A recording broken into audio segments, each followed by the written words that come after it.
Hey, welcome back guys to the channel.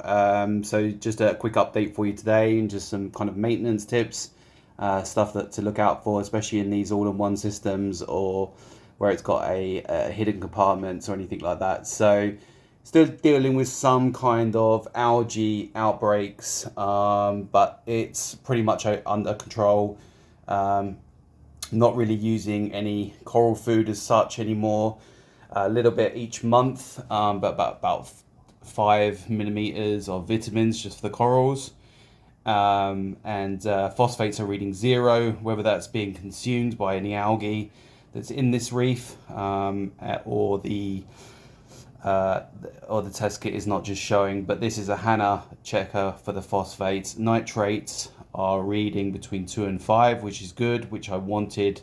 And the way I got the nitrates up was just basically dosing some nitrates out of a bottle manually by hand per day, but about a third of what they recommended because I knew that it would catch up over time. And that's a good spot. I've stopped dosing now, so corals are looking better, more kind of plumpy colors. Still having some kind of issue with the torches. I don't think I'll be getting any more. I just can't resolve what the problem is.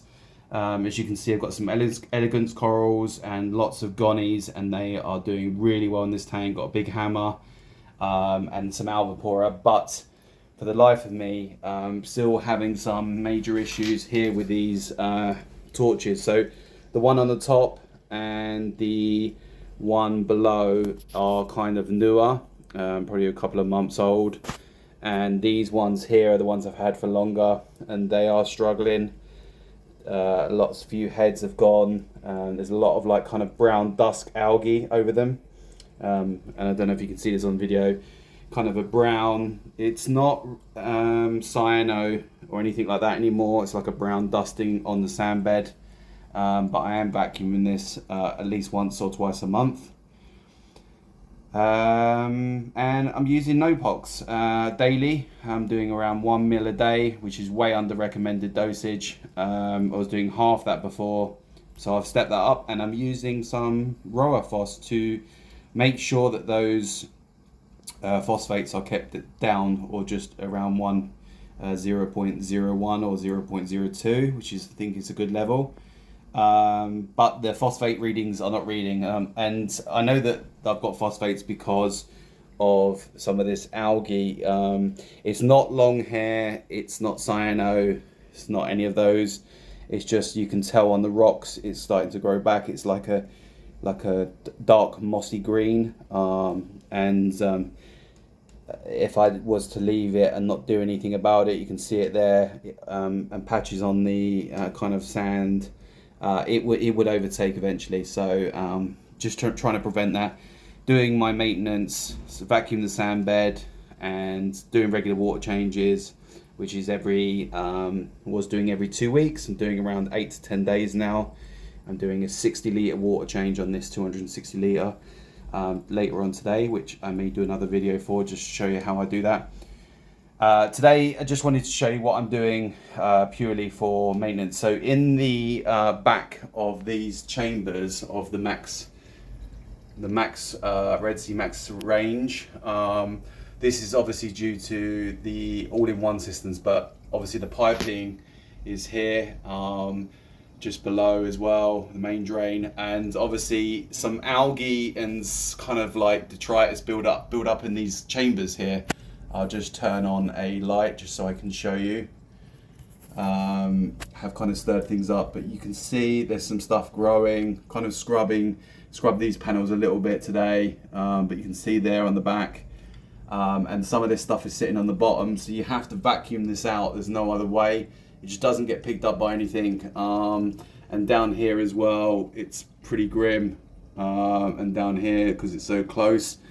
Here I've kind of scrubbed, and I have vacuumed this about 2 weeks ago, but I'm gonna give it a bit more of a scrub today and make sure that there is no green hair algae or anything growing in here where I can just vacuum it out. Obviously what I'm gonna do is just show you now. So I'm using a step ladder because it's quite tall to get up there, but I am using a filter like kind of traditional sock. I'm using a nylon sock and some floss. So the nylon sock will go inside the main sock, and then the filter wool will go inside the nylon.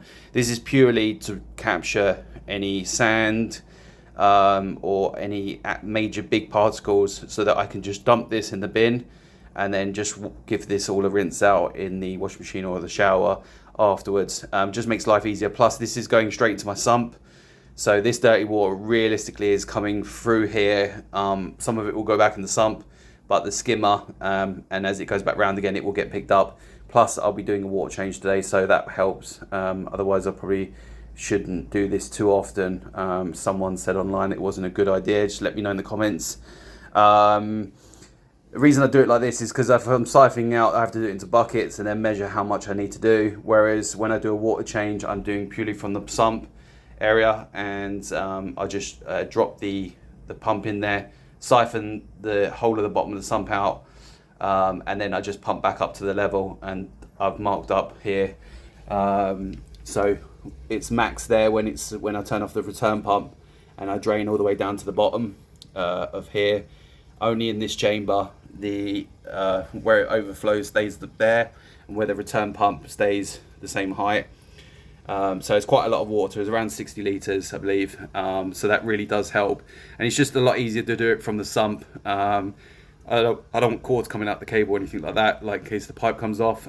So I kind of attach it with a clamp, and yeah, I'll just show you this, what I'm going to do now, and then I'll come back to you. Okay, so for this part, you can see the sock is tightly in the sump area. The tube is going through the plastic part of here, so it can't come out, and then I clamp this onto the side of the tank. This way it will go straight into that kind of section there anyway, and then I'm just going to pull this out just to remove any of those particles. Now the main problem is to get the siphon started. Usually you would tilt the siphon hose in the tank and then release some water, and then it will start a siphon. However, you can't do that in the rear chamber here because there's nowhere to tilt. It goes straight down, so you need to suck on the tube in order to do that. But there is a way of doing it without getting the water in your mouth, which I've learned, and I try not to do this as much as possible, but here we go. So guys, so once you got the tube in that compartment there, what you want to do is, you can hear the drain going crazy now, so you want to, obviously you're going to have to pull this part out first. This is a bit the tricky part. You're going to make a kink about halfway up here, so, and hold it like that. You're going to basically put the other end, obviously with a piece of cloth over your mouth. You're going to suck, release this, suck, and then clamp this quickly. This is in order for it to stop going to your mouth. The water will fill up from the top to here, so you don't spill it on the floor, and then you can put this part in the sump. Okay, so we've got the hose now in the sump. I can just show you in this compartment here. There is all kinds of nasties coming out of this. It's so blue back here because of the lights, so I apologise for that. Actually, you know what? Let me turn the lights off. It will help. There we go. Okay, that's better. You can see all of this stuff coming out of the rear chamber, and coming straight down into the sock area here. Just gonna make sure that this doesn't come loose because I've just plonked it in there for now. But you can see all of this horrible nastiness.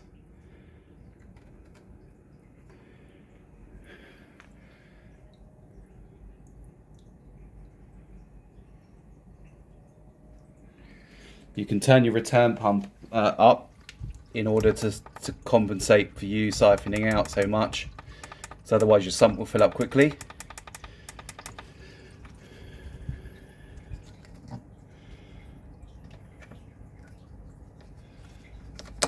Just make sure this is clamped on, because you don't want it coming out the sock.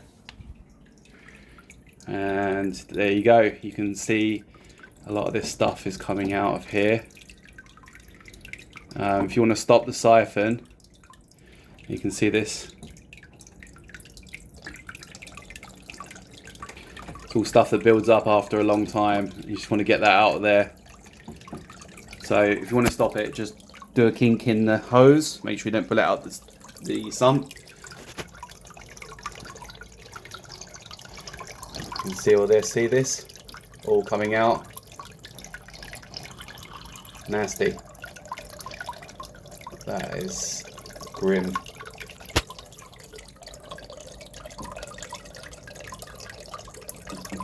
You move it around a bit, you'll get some more. It's quite tight back here, especially because I've got a shelf above. So it is quite difficult, but you just move it around a little bit and you can see all of this stuff coming out. You just want to remove that. And I would say do this every 3 to 6 months. Realistically, once you start noticing it build up, just take it out and get rid of it, because that is going to cause problems. Like you know, your main display is meant to be clean, and so is your sump.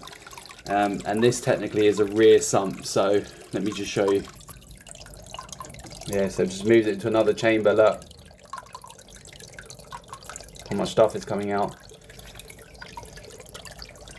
So anyone's got an all-in-one system, or you've converted it, or you've got a rear chamber, you want to check there and see how dirty it is, because all of this stuff will have an impact on your system.